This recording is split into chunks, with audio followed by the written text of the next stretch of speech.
At my 45th birthday party, my wife announced, "We're opening up our marriage." She said, "He's unable to satisfy me in bed and financially." My wife's friends cheered.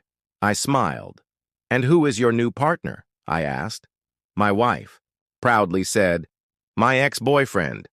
I have missed his touch." I laughed. "Here are you and your ex-lover's medical reports." The room went silent. You know that feeling when you're standing on the edge of a cliff, but don't realize you're about to fall? Yeah, that was me. Adjusting my navy blazer for the third time, standing outside Meridian's, the kind of upscale place where they charge you $28 for a salad and act like they're doing you a favor. Blair had picked this place.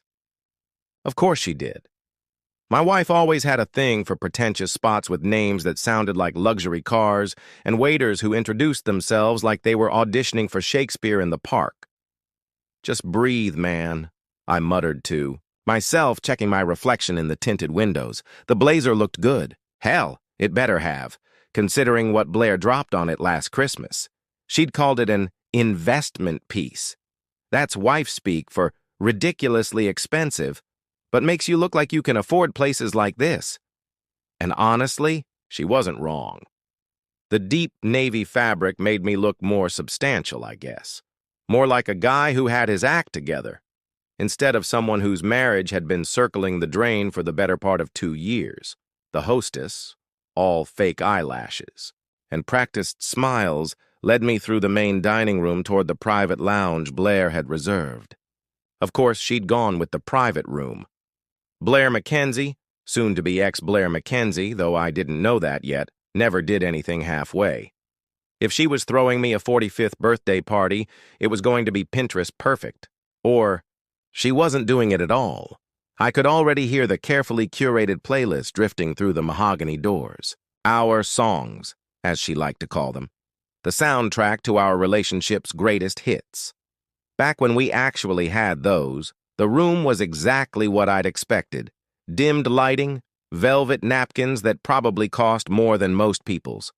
Dinner and enough fresh flowers to stock a funeral home.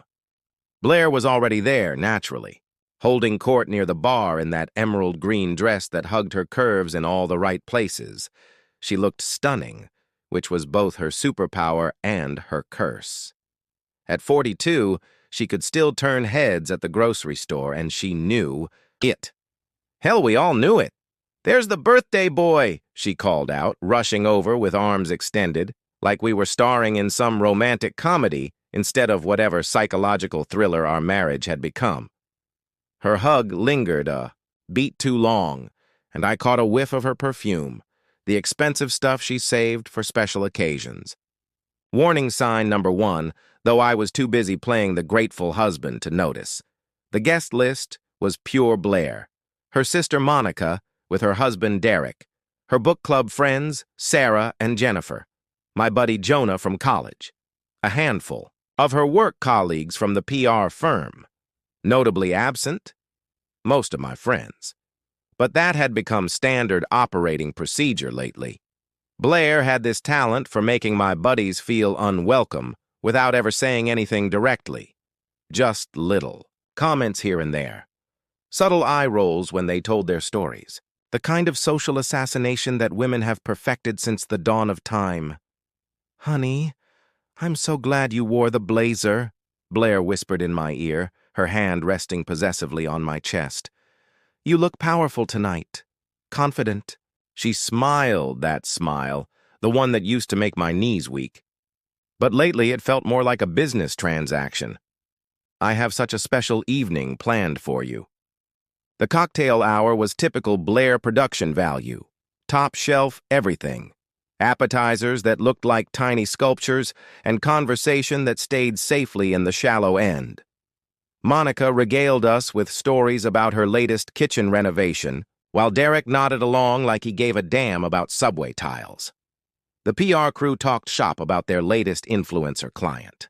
I nursed my whiskey and tried to look interested, but my mind kept wandering to the stack of bills on my desk at home, and the conversation Blair and I needed to have about our credit card debt. That should have been warning sign number 2.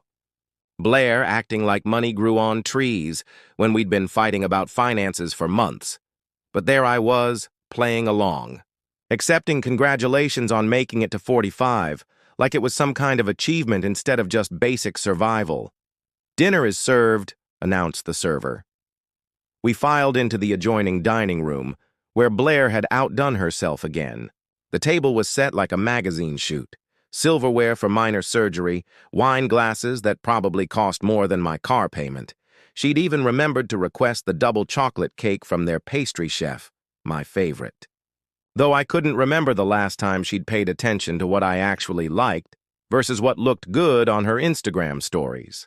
The conversation flowed like expensive wine, which made sense, since that's exactly what we were drinking. Blair was in her element, orchestrating the evening like a conductor. She made sure everyone's glass stayed full, guided the conversation, touched my arm at all the right moments to remind everyone this was our special night. It was a master class in social performance. And I had to admit, even with everything that was wrong between us, she was damn good at it. But something felt off. Not wrong exactly. More like that feeling when you walk into a room and everyone stops talking just a beat too quickly. There was an undercurrent in the air. Blair kept checking her phone. There were weird little glances between her and some of the other guests, like they were all in on a joke I hadn't heard yet. "Everything okay?" I asked during a lull in the conversation. Blair just smiled and squeezed my hand. "Perfect," she said, and that smile got just a little bit sharper. "Just wait until dessert, honey. I have the most amazing surprise for you." Looking back, now I should have run right then and there.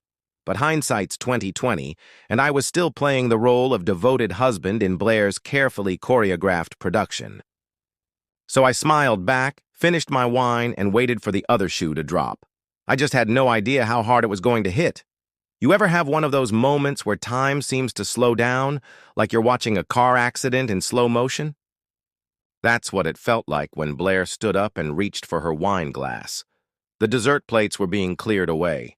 I was feeling pleasantly buzzed, thinking maybe this whole evening was Blair's way of hitting the reset button on whatever our marriage had become.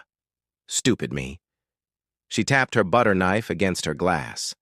Ting, ting, ting, like she was calling. A board meeting to order.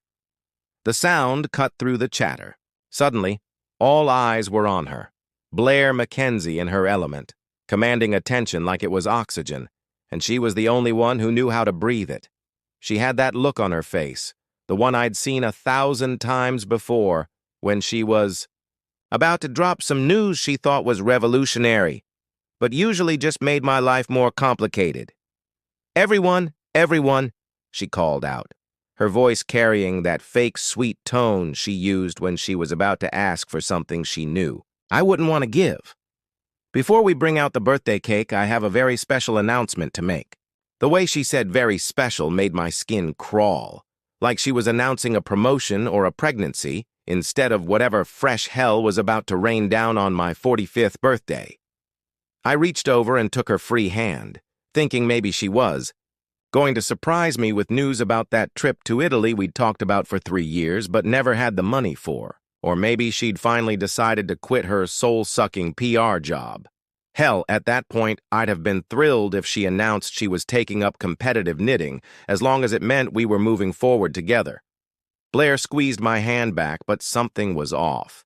Too tight, too possessive. Her perfectly manicured nails dug into my palm, and I caught a glimpse of something in her eyes I couldn't quite read. Excitement? Anxiety? With Blair, those two often looked identical. "As many of you know," she began, her voice carrying, across the room, "marriage is a journey. It's about growth, about evolving, about being brave enough to embrace change when the universe presents you with new opportunities." Oh, great, I thought. She'd been reading those self-help books again. The room had gone completely quiet now. Even the servers had stopped moving. Monica was leaning forward, phone out. Sarah and Jennifer were exchanging glances like they were watching reality TV. Jonah looked uncomfortable, shifting in his seat. Smart man. After a lot of soul-searching and honest conversations, Blair continued, and I felt a cold dread starting to build in my stomach, because honest conversations was not something we'd had in months. We've decided to open up our marriage. Her voice was bright and cheerful, like she was telling everyone we decided to get a puppy. The words hung in the air for a moment. I felt my brain trying to process what I just heard. Open up our marriage. What the hell did that even mean? I looked around the table, trying to gauge reactions. A few of her friends were smiling and nodding like this was normal. Others looked as confused as I felt, but Blair wasn't done. Oh no, she was just getting started. You see, she continued, her grip on my hand tightening. He hasn't been able to satisfy me in bed or financially. She gestured toward me with her wine glass, like I was Exhibit A in some kind of marital failure museum. And I think it's time we were all home.